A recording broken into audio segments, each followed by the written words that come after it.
தினம் பழகு.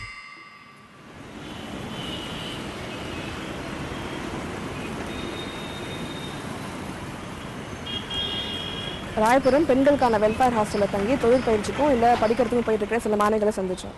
அவங்க வந்து எங்களை ஹாஸ்டலுக்குள்ளே கூட்டிகிட்டு போனாங்க. உள்ளே போனோடனே பார்த்தா பல டைம்ஸ்லாம் ஒட்டியிருக்கு. ஆனால் ஒரு ஸ்கூல் ரூம் அளவு சைஸ் ஹாலில் தான் 28 பேர் தங்கியிருக்காங்க. காலையில் எழுந்து எல்லோரும் தண்ணி பிடிச்சி குளித்து கிளம்புறதுக்கு எவ்வளோ டைம் ஆகும். அப்படியே தண்ணி வந்தாலும் ஒழுங்காக எல்லாருக்கும் கிடைக்கிறதில்ல.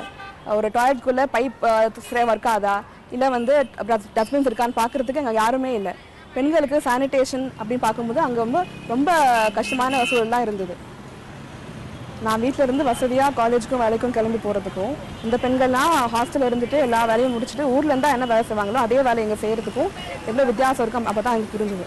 பெண்களின் விடுதி என்று நினைப்பும் இல்லை, பாதுகாப்பேதும் இல்லை. பெண்களின் விடுதி என்று நினைப்பும் இல்லை, பாதுகாப்பேதும் இல்லை. விடுதியில் பெண்ணிருக்க தினம் தினமும் வீட்டினில் குமுறுகின்றார். விடுதியில் பெண்ணிருக்க தினம் தினமும் வீட்டினில் குமுறுகின்றார்.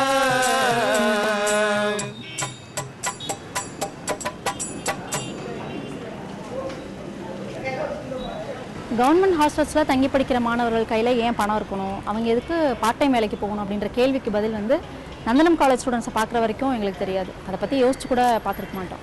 பொதுவாக சின்ன பசங்க ஸ்கூலுக்கு போனாலே அவங்க கையில் ஒரு 10-20 ரூபா கொடுத்து அனுப்புவோம். ஏதாவது வாங்கி சாப்பிட்டுப்பாங்க, இல்லை அவசரத்துக்கு ஏதாவது தேவைப்படும் அப்படின்னு கொடுத்து அனுப்புவோம்.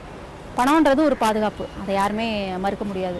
அப்போது டீனேஜ் பருவத்தில் இருக்கிற மாணவர்கள், யங்ஸ்டர்ஸு ஹாஸ்டலில் தங்கியிருந்தால் கூட அவங்க நிறைய இடத்துக்கு போக வேண்டியது இருக்கும், வர வேண்டியது இருக்கும். அதுக்கு கை காசுக்கு வேணும், பணம் வேணும்.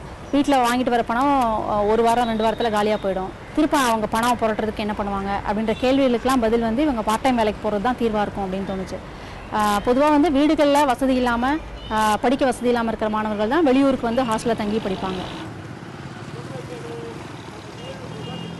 ஹாஸ்டலில் தங்கி படிக்கிற நந்தனம் காலேஜ் ஸ்டூடெண்ட்ஸ் சில பேரை நாங்கள் வந்து பார்த்தோம். அவங்க எல்லாமே நிறைய பேர் அதில் பார்ட் டைம் வேலைக்கு போகிறதா எங்கள்கிட்ட பகிர்ந்துக்கிட்டாங்க. ஆனால் குறிப்பிட்டு ஒரு வேலைக்கு மட்டும் அவங்க போகிறத வந்து கவனிக்க முடிஞ்சுது. அது என்னென்னா சமையல் வேலைக்கு. சமையல்காரங்களோட போய் அங்கே சமையல் பரிமாறுறதுலேருந்து, அசிஸ்ட் பண்ணுறதுலேருந்து சின்ன சின்ன வேலைகளுக்கு போகிறாங்க. ஏன் அவங்க வந்து சமையல் வேலைக்கு போகிறாங்க அப்படின்றத கேள்விப்படும்போது ஏதோ ஒரு மாதிரி கஷ்டமாக இருந்தது, உறுத்தலாக இருந்தது.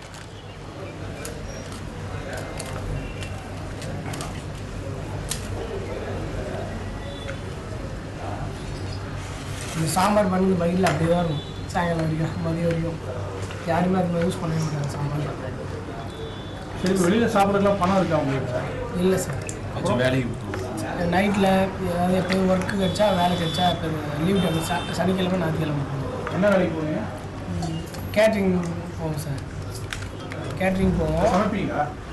நாங்கள் சமைப்போம் சார். காய் வாங்கிட்டு வந்து 2 நாளைக்கு ஒரு டைம் சமைச்சு சாப்பிடுவோம். கேட்ரிங் வேலையில் சமைக்கிற வேலையா என்ன?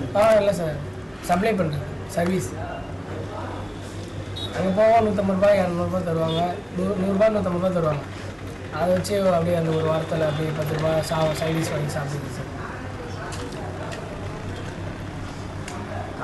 காசுக்காக தான் நீங்கள் கேட்ரிங் போகிறீங்களா, அல்லது ருசியாக சாப்பாடு கிடைக்கும் அப்படின்னு? இல்லை சார், கொஞ்சம் சாப்பாடும் கொஞ்சம் ஒரு வகையில் பார்த்தா பிரியாணி நல்ல சாப்பாடு, ஒரு நாக்கு உனக்கே சாப்பிட்லாம், 100 ரூபா அப்புறம் காசும் கிடைக்கும்.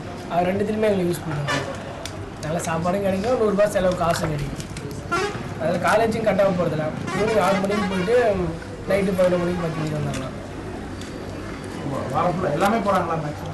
மேக்ஸிமம் எல்லாம் போவாங்க சார். அது தினமாக இருக்காது சார், எப்பயும் ஒரு நாளைக்கு இருக்கும்.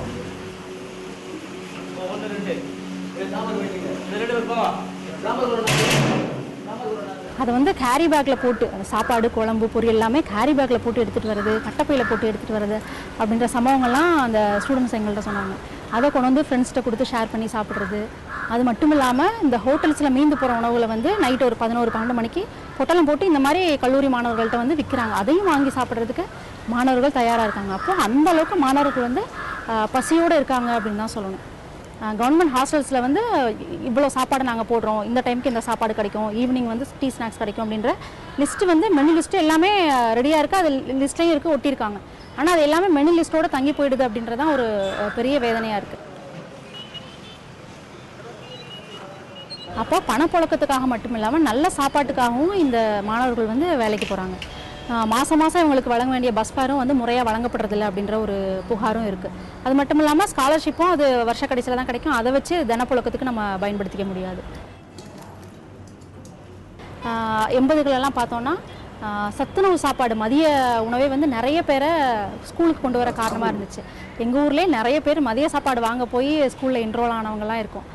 அந்த மாதிரியான உணவு தேடல் வந்து இன்ன வரைக்கும் அது தீரலை அப்படின்றது இந்த மாணவர்களை பார்க்கும்போது எனக்கு வந்து தெரிஞ்சது. அது ஒரு வட்டம் மாதிரி இங்கே வந்து முடியுது, அது முடியுதுன்னு சொல்ல முடியாது, இன்னும் தொடர்ந்துட்டே தான் இருக்குது அப்படின்னு சொல்ல முடியுது. அப்போ உணவு தேவைக்காகவே மாணவர்கள் இவ்வளவு நேரம் ஓட வேண்டியது இருக்குது, இவ்வளோ உழைப்பையும் செலுத்த வேண்டியது இருக்குது.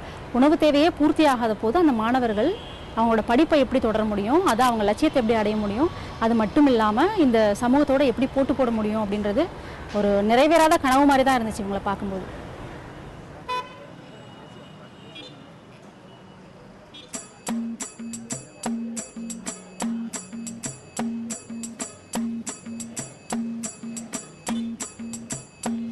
ஊரை விட்டு ஊரு வந்து படிக்க வந்தோம், முடியவில்லை. ஊரை விட்டு ஊரு வந்து படிக்க வந்தோம், முடியவில்லை. படிக்க வந்தோம், முடியவில்லை. படிக்க வந்தோம், முடியவில்லை. வீட்டின் நினைப்பை நினைத்து கொண்டே விடுதி தரையில் விழுந்து கிடப்போம். வீட்டின் நினைப்பை நினைத்து கொண்டே விடுதி தரையில் விழுந்து கிடப்போம். பெரிதாய் ஒன்றும் தேவையில்லை, தேவை காண வசதி போதும். பெரிதாய் ஒன்றும் தேவையில்லை, தேவை காண வசதி போதும். தேவை காண வசதி போதும். தேவை காண வசதி போதும்.